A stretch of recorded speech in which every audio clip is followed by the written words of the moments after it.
Hello. I bet you know where I am, on our beautiful stairway going up to the sanctuary.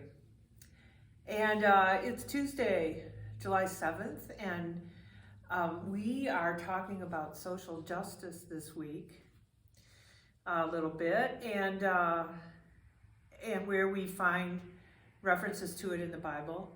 But I want to mention first two things. One is that Be the Bridge, the book about racial reconciliation. The third meeting is tomorrow, Wednesday, at 7 p.m. And I hope you will join us. The other thing is, this coming Sunday, July 12th, at 10 a.m., we are worshiping outside.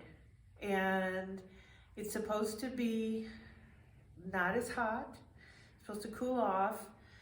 We ask that you bring a chair, wear your mask, and if you'd like a beverage, maybe bring your morning coffee.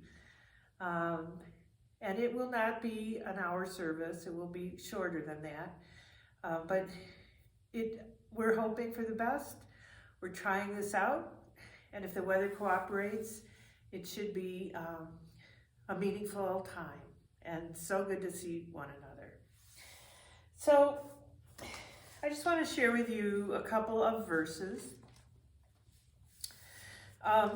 The first one is from Romans 12, and it says, "Rejoice with those who rejoice, weep with those who weep. Live in harmony with one another." That covers a lot, doesn't it? Do not be haughty, but associate with the lowly. Never be wise in your own sight. Repay no one evil for evil, but give thought to do what is honorable in the sight of all. If possible, so far as it depends on you, live peaceably with all. So this covers a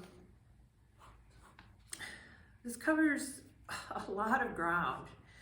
If we break it down, rejoice with those who rejoice, weep with those who weep. Sit with them. Be empathetic to their feelings. It was something in seminary called ministry of presence. Just be there, and your heart will and your feelings will show and will transfer to the other person. Just sit with them.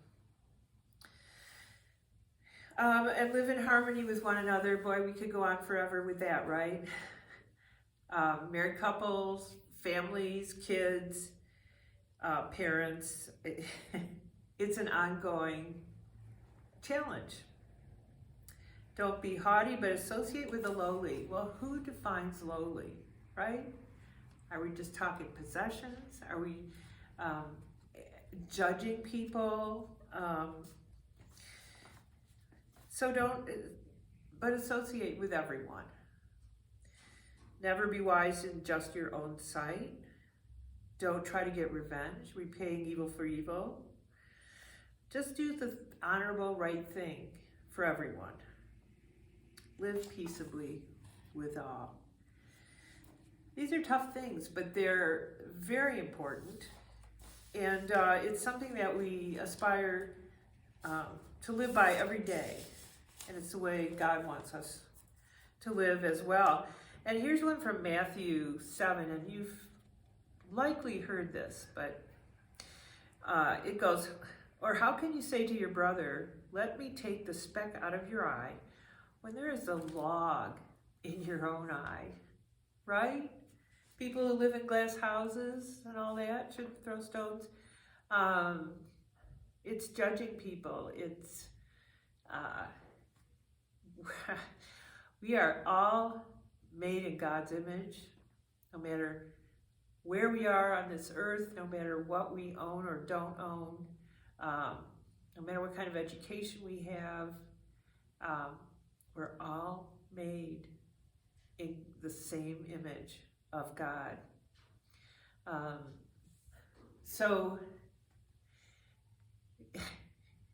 none of us can judge. I don't think ever. It's just not what God would want us to do. So these are some examples of social justice on a more personal level, kind of a one-on-one, or how we should behave with others, but it's in a small way. We can always strive to be our best with everyone. So I hope it's a good reminder, just a little bit to think about today. And we have some exciting times coming up. And one of them is this Sunday. We get to see each other. So blessings, and I hope you'll be there.